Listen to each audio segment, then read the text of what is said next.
खंडहरों की रानी। घने जंगलों के बीच सदियों पुराने खंडहर थे। पत्थरों की दीवारें, टूटी हुई मूर्तियां और एक गहरा सन्नाटा। लोग मानते थे कि यहाँ आत्माएं भटकती हैं, पर सच्चाई कुछ और ही थी। एक दिन पुरातत्व की पढ़ाई कर रहा युवक आरव रिसर्च करने वहां पहुंचा। सूरज की किरणें जब उन खंडहरों पर पड़ी तो उसे एक परछाई दिखाई दी। एक लड़की जिसकी लंबी चोटी उसके सीने को ढक रही थी और जिसने पंखों, पत्थरों और चमड़े से बना वस्त्र पहना हुआ था। वो लड़की थी एयारा, खंडहरों की रानी।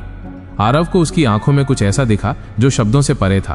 डर और हैरानी के बीच एक सवाल उठा, क्या वो इंसान थी या किसी पुराने युग की आत्मा? पर एयारा हंसी। मैं इंसान हूं, उसने कहा, लेकिन मैं यहाँ की आखिरी रक्षक हूँ।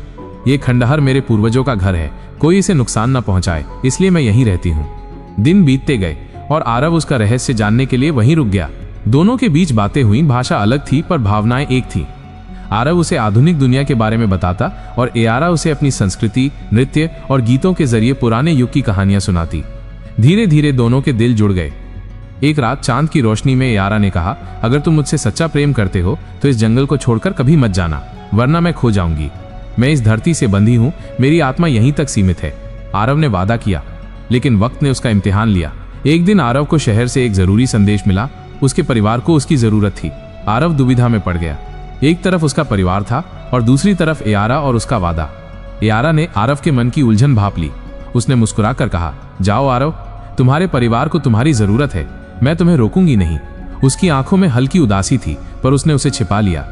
आरव भारी मन से चला गया, इस वादे के साथ कि वो जल्द लौटेगा।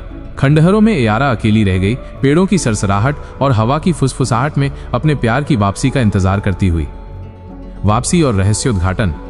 शहर पहुंचकर आरव ने अपने परिवार की समस्याएं सुलझाईं, पर उसका मन हमेशा एयारा के पास ही रहता था। कुछ महीनों बाद जब सब कुछ ठीक हो गया तो वो खंडहरों की ओर लौट पड़ा। जैसे ही वो खंडहरों के करीब पहुंचा, उसे कुछ अजीब सा महसूस हुआ। वातावरण में एक अजीब सी शांति थी और हवा में कोई भारीपन था। आरव ने देखा कि खंडहर पहले से भी ज्यादा सूने लग रहे थे। वो एयारा को ढूंढने लगा, उसे आवाजें दी, पर कोई जवाब नहीं मिला। दिल में डर लिए वो उस जगह पहुंचा जहां वे पहली बार मिले थे। वहां उसे कुछ मिला, एयारा के पंखों वाला वस्त्र और एक प्राचीन पत्थर जिस पर कुछ लिखा हुआ था। आरव ने ध्यान से देखा। वो एयारा की भाषा नहीं जानता था, पर उसे लगा जैसे वो पत्थर से एयारा की आवाज सुन रहा हो। वो एक गीत था जो प्राचीन काल से चला आ रहा था। जब धरती की पुकार तुम्हें बुलाए और आत्माओं का बंधन तुम्हें सताए, तब प्रेम ही प्रकाश बनेगा और समय की दीवारें तोड़ जाएगा। एक नया अध्याय। आरव को समझ आ गया।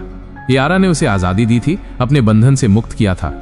उसने खुद को उस धरती के साथ मिला लिया था ताकि वो हमेशा उन खंडहरों की रक्षा कर सके, चाहे वो भौतिक रूप में वहां न भी हो। उसका प्रेम अब अमर हो गया था और वो उन खंडहरों की हर सांस में समा गई थी। आरव अब जानता था कि एयारा उसे कभी छोड़कर नहीं गई थी। वो अब हर उस चीज में थी जो उस प्राचीन जगह को जीवंत रखती थी, हवा में, पत्थरों में और सूरज की किरणों में। उसने तय किया कि वो भी एयारा की विरासत को आगे बढ़ाएगा। वो उन खंडहरों की रक्षा करेगा, उनके रहस्यों को उजागर करेगा और उनकी कहानियों को दुनिया तक पहुंचाएगा।